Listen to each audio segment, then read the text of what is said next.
What's up tout le monde, j'espère que vous allez bien. Aujourd'hui, je vais vous parler d'un truc qui est en lien avec ma dernière vidéo que j'ai sortie. Donc la fameuse histoire du gars qui a disparu, donc de Andrew Dawson, qui a totalement disparu et qui est même mort très bizarrement juste après avoir filmé quelque chose sur une montagne. Et qui d'ailleurs m'avait tellement choqué qu'en fait j'ai rigolé de nervosité tellement que je trouvais l'histoire vraiment super étrange, super bizarre. Et si vous vous en souvenez bien, sur la dernière vidéo, je vous disais que tout ce qui se passait, ça se passait dans une montagne à côté d'un parc national. D'ailleurs, Andrew lui-même le dit dans la vidéo, à un moment donné, il dit qu'il ne peut pas y aller alors que c'est un parc national et qu'il est censé pouvoir y aller puisque c'est un endroit public. Et si je vous disais qu'en fait, la disparition et même en fait la mort de ce Andrew Dawson, bizarrement après être passé dans un parc national, c'est pas la première fois que ça se passe. C'est pas la première fois du tout. Parce que oui, en fait, il y a plusieurs cas de plusieurs personnes qui ont disparu toutes de manière très bizarre, soit qui ont été retrouvées mortes, soit qui ont été retrouvées tout simplement vivantes, toutes se passant dans les parcs nationaux de manière super bizarre, exactement comme Andrew Dawson. Et vous allez voir au fur et à mesure de cette vidéo que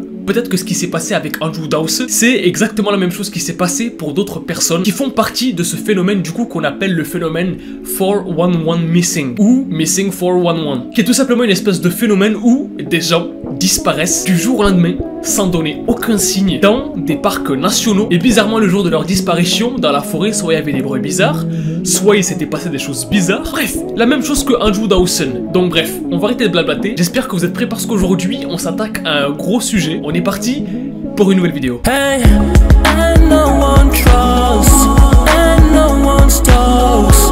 Like if they said something that we don't have to know. And no one trusts, and no one stalks. Like if they said something that we don't have to know. So I call for my missing people. So I call for my missing people.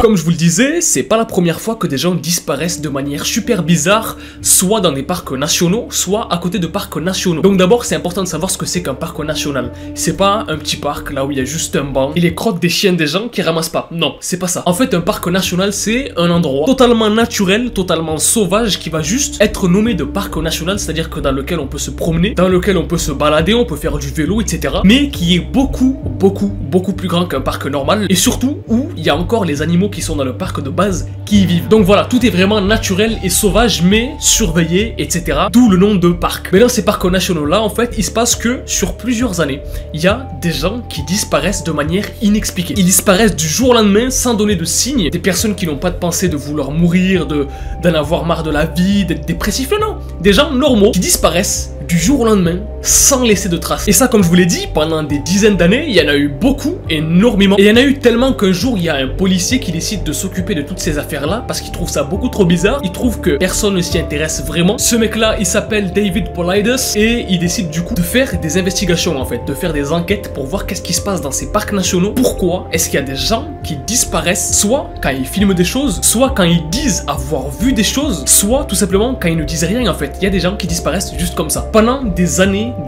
et des années, il va se refaire toutes les affaires de disparition en fait dans ces parcs nationaux partout aux États-Unis. Et ce mec-là, David, faut savoir que les enquêtes qu'il mène, c'est pas des enquêtes d'inspecteur gadget. Non, non. Le mec, ça fait des années et des années qu'il est dans la police, qu'il a fait l'armée. Le mec, il a vraiment beaucoup d'expérience, donc il sait ce qu'il fait. Et là où ce mec-là, il est super fort, c'est qu'en fait, il est arrivé à faire la distinction entre les disparitions qu'il y a chaque année, donc des disparitions, il y a des gens qui disparaissent soit parce qu'ils glissent dans un lac, ils meurent, on retrouve jamais le corps et du coup ils disparaissent, soit des gens qui disparaissent tout simplement parce que dans l'année, il y a énormément de gens qui disparaissent pour des raisons X ou Y. Là, lui, ce que David trouve, c'est qu'il y a des gens qui disparaissent tous de la même manière, dans le même type d'endroit, et des gens qui se ressemblent énormément en fait. Et c'est eux que David appelle les Missing 411. Et surtout, d'après David, ce qui fait que quelqu'un apparaît dans la liste des Missing 411, c'est des gens dont la disparition ou la mort après leur disparition est inexplicable. Ou vraiment, on a zéro explication. Voilà, des gens qui disparaissent ou qui meurent sans qu'il y ait de traces, sans qu'ils aient pris de choses, sans qu'ils se fassent tuer par quelqu'un, sans que ça soit des animaux, sans que... de manière inexpliquée. Un petit peu comme Andrew Dawson.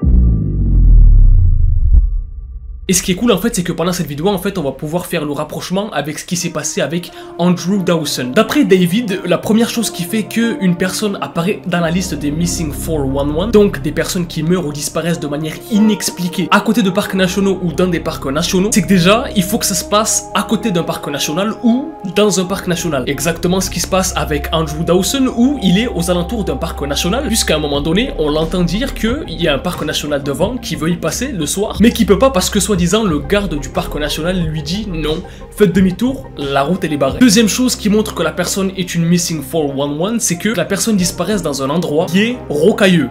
Bah justement en fait, Andrew Dawson ce qu'il filme, c'est une montagne où il y a énormément de rochers. D'ailleurs on le voit parce que la glace commence à fondre et dans tous les cas une montagne c'est un amas de rochers. Donc ça paraît logique. Mais voilà, c'est dans un endroit, dans un biome rocailleux ou en tout cas là où il y a de la roque quoi. Et là on est vraiment en train de faire une enquête pour savoir comment est-ce qu'il a disparu. Je kiffe le truc. Troisième critère, cette fois-ci assez flippant des Missing 411. Comme je vous l'ai dit, les parcs nationaux c'est des endroits où il y a énormément de personnes qui y vont pour s'y promener en famille etc. Et dans absolument tous les cas Missing 411, donc je le répète encore une fois, une dernière fois, de personnes qui disparaissent de manière inexpliquée dans des parcs nationaux ou à côté de parcs nationaux, les personnes disparaissent de la vue de leurs proches ou de leur animal de compagnie avec lequel ils vont dans les parcs, comme ça, sans raison. Autre chose aussi, c'est que souvent les personnes Missing 411 qui disparaissent de manière inexplicable, ça arrive souvent le soir, en fin de journée. Et donc on peut imaginer qu'un jour en fait Andrew Dawson est allé à côté du parc national ou dans le parc national pour filmer de manière plus proche ce qui se passait et que depuis ben on n'a plus de nouvelles en fait. Cinquième critère qui montre que la personne est une Missing 411, c'est que forcément il y a des recherches lorsque la personne elle est portée disparue et à chaque fois lors des Missing 411, David il a compris un truc, c'est que les chiens de recherche flippent,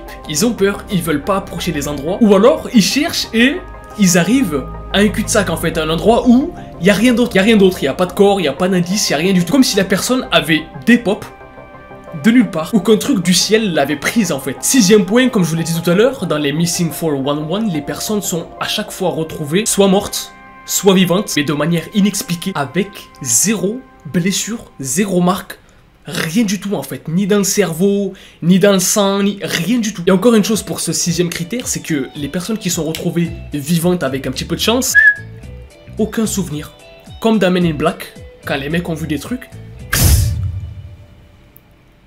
Mec, je t'avais dit d'arrêter de me raconter des conneries, pourquoi est-ce que tu me racontes des conneries? Ta mère m'a dit que tu devais acheter du pain mec, va acheter le pain. Les gens ne se souviennent de rien du tout, aucun souvenir de ce qu'il a pu leur arriver pendant qu'ils étaient disparus. Et même après, en fait, ils sont toujours fucked up au niveau de leur cerveau. C'est-à-dire qu'ils sont un peu désappointés, en fait. Mais le truc, c'est que quand on regarde dans leur sang, quand on fait des tests, etc., il n'y a pas de traces de drogue ou de... Il n'y a rien du tout.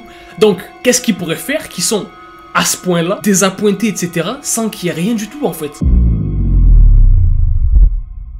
Tout ce que je viens de vous raconter là, c'est les critères dont David s'est rendu compte au fur et à mesure de ses enquêtes, de toutes ces disparitions super bizarres, qui fait que du coup, si une personne a disparu et amasse tous ces critères-là, elle fait partie des Missing 411. Et il y en a énormément, il y en a beaucoup trop. Et même encore maintenant, en fait, des Missing 411, il y en a énormément en fait. Et il y en a un qui a fait beaucoup parler, je sais plus s'ils ont utilisé le terme Missing 411, à mon avis ils ont juste utilisé le terme portée disparue ou disparue. C'est le cas d'une meuf qui vit à Washington et qui a 18 ans. Elle est en pleine période de cours, donc c'est pendant le Covid, confinement, tout le monde est enfermé, etc. Donc elle fait des appels sur Zoom avec ses profs pour suivre les cours. Mais bon, quand elle peut aller directement dans l'école, elle le fait parce que elle est pas trop dans le délire en ligne, etc. Elle préfère quand les cours sont pris en présentiel. Et donc, même si elle prend les cours sur Zoom, elle a besoin d'aller quand même dans l'école parce que c'est son truc, voilà. Elle a besoin d'être dans l'école pour apprendre. Donc, elle y va tous les matins, elle se lève, tranquille, ses parents le savent,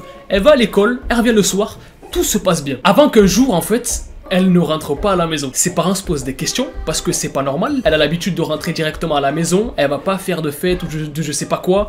Elle est à fond dans les études. Donc c'est clairement pas normal pour ses parents. Donc ses parents vont tout de suite au poste de police. Disent que c'est pas normal, qu'elle a disparu, que c'est pas dans ses habitudes, etc. Et donc 24 heures après, il y a une espèce d'investigation, d'enquête qui se lance parce que c'est vraiment pas normal. Ils font des recherches autour de la zone de là où elle est, autour de son école, de là où elle a pu potentiellement aller, etc. Et ils terminent par retrouver sa voiture en plein milieu d'une route, à côté d'un parc national, et la voiture, elle est très très loin de la maison. Elle est pas à côté de la maison, elle est loin quand même. Dans sa voiture, il trouve toutes ses affaires personnelles. Très bizarre pour une jeune de 18 ans qui laisse ses affaires dans sa voiture, qui les prend pas avec elle. Donc les enquêteurs font demi-tour, histoire de voir s'il y a pas un petit peu de ruralité, peut-être des petites maisons, des espèces de mini-diners dans le coin pour demander aux gens si ils l'ont pas vu passer, si elle a pas fait demi-tour pour demander peut-être, je sais pas moi, quelque chose, de l'aide ou de l'essence. Si, on l'a vu. Tout à l'heure, elle est passée, ouais. Bah, elle est repartie très vite en fait, on n'a pas compris. Donc à ce moment-là, ce que les enquêteurs font, c'est qu'ils prennent des chiens qui vont tout simplement renifler ses traces, histoire de pouvoir voir s'ils peuvent la retrouver dans les alentours du coup où sa voiture elle a été laissée en plein milieu de la route. Les chiens commencent à suivre une piste, c'est cool, ils se disent bon ok, les chiens réagissent, tout ça, peut-être qu'on va la retrouver, on espère même qu'on va la retrouver aujourd'hui le plus vite possible en fait. Mais à partir du moment où les enquêteurs avec les chiens arrivent en plein devant l'entrée du parc national, les chiens s'arrêtent. Les chiens s'arrêtent. Les chiens s'arrêtent pour une raison inexplicable.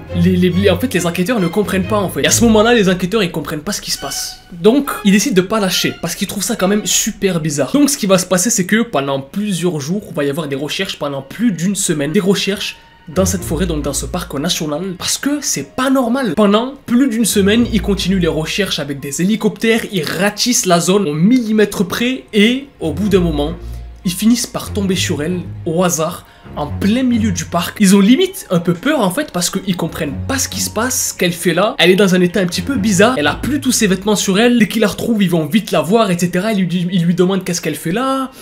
Ça fait depuis longtemps qu'ils la cherchent, plus d'une semaine, etc. Et elle leur dit, je sais pas moi, j'étais là et après...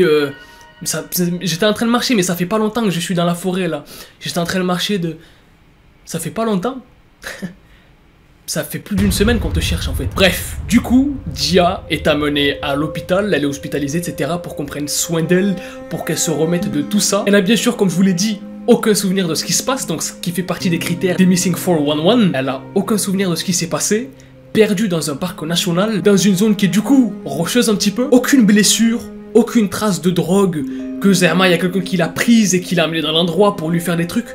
Rien du tout. Et à ce jour, en fait, elle sait toujours pas ce qui s'est passé dans ce parc national à Washington. Elle sait pas pourquoi elle a mis sa voiture en travers de la route, elle sait pas pourquoi elle est allée dans ce parc national, elle sait pas pourquoi elle s'est mise à marcher à l'intérieur pour aucune raison depuis plusieurs jours, elle ne sait pas. Par contre, ce que David savait, lui, c'est que dans ce parc-là, c'est pas la seule qui a disparu en fait. Avant elle et après elle, du coup, il y a eu des dizaines d'autres personnes qui ont été portées disparues à côté de ce parc et qui ont soit été retrouvées vivantes donc, soit mortes. Tout ça, c'est beaucoup trop flippant et je me dis que c'est aussi peut-être ce qui s'est passé pour Andrew Dawson en fait. Qui lui aussi du coup a été peut-être retrouvé mais mort. Qui peut-être lui aussi a vécu exactement la même chose, s'est rendu pour aucune raison dans le parc national encore une fois, s'est promené à l'intérieur pour aucune raison, n'a eu aucun souvenir de tout ce qui s'est passé à l'intérieur et est peut-être mort d'un truc qu'on ne connaîtra jamais ou dont on ne sait pas l'existence en fait. Ou peut-être pour autre chose. Et ce qui s'est passé là, du coup, comme je vous l'ai dit, avec Dia, ça s'est passé avec des centaines d'autres personnes dans des centaines d'autres coins des États-Unis, peut-être même dans le monde en fait. C'est juste que comme David il est américain, ben, il s'est intéressé qu'aux États-Unis. Mais ce truc-là, ça ne s'est pas passé qu'avec Dia. Ça s'est passé avec des centaines